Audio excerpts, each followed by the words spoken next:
রাজধানীর যাত্রাবাড়ী থানাধীন ৬৫ নম্বর ওয়ার্ডে ফ্যামিলি কার্ডের সুপারভাইজার ও তথ্য সংগ্রহকারী পদে নিয়োগে অনিয়মের অভিযোগ তুলে বিক্ষোভ মিছিল ও প্রতিবাদ কর্মসূচি পালন করেছে ৬৫ নম্বর ওয়ার্ড ছাত্রদল। বিক্ষোভকারীরা অভিযোগ করেন, নিয়োগ প্রক্রিয়ায় যোগ্যতা ও স্বচ্ছতার পরিবর্তে রাজনৈতিক বিবেচনায় প্রার্থী বাছাই করা হয়েছে। শাহজালাল ভূঁইয়া উজ্জ্বলের তথ্যচিত্রে বিস্তারিত।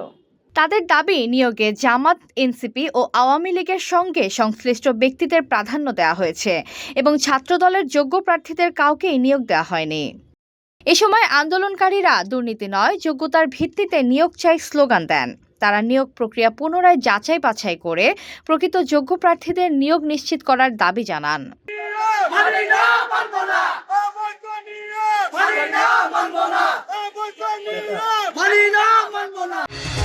ঘরে বা ইন্ডাস্ট্রিতে মেঘনা স্টার কেবলস, বিশুদ্ধ কপারের নিরাপদ কেবলস, আপনার নিরাপত্তার সঙ্গী। বক্তারা বলেন, ফ্যামিলি কার্ডের মতো গুরুত্বপূর্ণ সামাজিক নিরাপত্তামূলক কর্মসূচির সঙ্গে সম্পৃক্ত পদে নিয়োগের ক্ষেত্রে কোনো ধরনের অনিয়ম, পক্ষপাতিত্ব বা রাজনৈতিক প্রভাব গ্রহণযোগ্য নয়।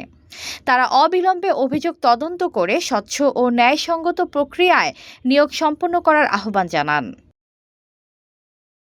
আন্দোলনকারীরা আরও বলেন, ২৪ ঘন্টার মধ্যে নিয়োগ প্রক্রিয়া পুনরায় যাচাই বাছাই করা না হলে তারা আরও কঠোর আন্দোলনে যাওয়ার কর্মসূচি গ্রহণ করবেন। তবে এসব অভিযোগের বিষয়ে সংশ্লিষ্ট নিয়োগ কর্তৃপক্ষের বক্তব্য তাৎক্ষণিকভাবে পাওয়া যায়নি। বিক্ষোভ ও প্রতিবাদ কর্মসূচিতে উপস্থিত ছিলেন যাত্রাবাড়ী থানা ছাত্রদলের যুগ্ম আহ্বায়ক সাবির আহমেদ, ৬৫ নম্বর ওয়ার্ড ছাত্রদলের সহসভাপতি মোহাম্মদ জুমন শেখ, ছাত্রদল নেতা মনির, খোরশেদ আলম, নয়ন।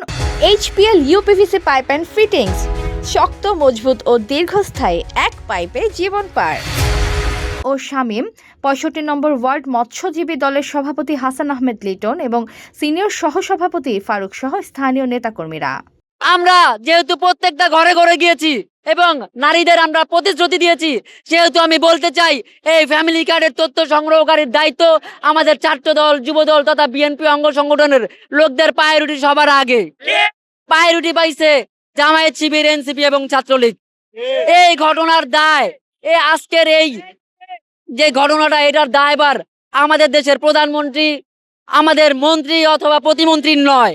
এটার দায়ভার সম্পূর্ণরূপে আওয়ামী লীগের আমলে যেসব আমলা কামলারা নিয়োগ হয়েছিল, যেসব সচিব, ইউনোরা নিয়োগ হয়েছিল আওয়ামী লীগের, ছাত্রলীগের পরিচয় বহন করে, সেই সব সরকারি কর্মকর্তা কর্মচারীদের। তাই আমি বলতে চাই, আপনারা অতি শীঘ্রই পুনরায় এই নিয়োগ প্রক্রিয়া সম্পন্ন করুন এবং আমাদের যারা কিনা যোগ্য আছে, যারা কিনা এই ফ্যামিলি কার্ডের দায়িত্ব প্রাপ্য, তাদেরকে বুঝিয়ে দিন, অন্যথায় পরিণতি অনেক ভয়াবহ হবে। বাংলাদেশ জিন্দাবাদ, বাংলাদেশ জাতীয়তাবাদী ছাত্রদল জিন্দাবাদ, তারেক রহমান জিন্দাবাদ। আন্দোলনকারীরা সুষ্ঠু তদন্তের মাধ্যমে নিয়োগ প্রক্রিয়ায় কোনো অনিয়ম হয়ে থাকলে তা বাতিল করে যোগ্যতার ভিত্তিতে নতুন করে নিয়োগ দেওয়ার দাবি জানান। এতক্ষণ আপনাদের সাথে ছিলাম তামান ইসলাম তন্নি। প্রতিদিনের নিউজ আপডেট পেতে আমাদের সাথেই থাকুন।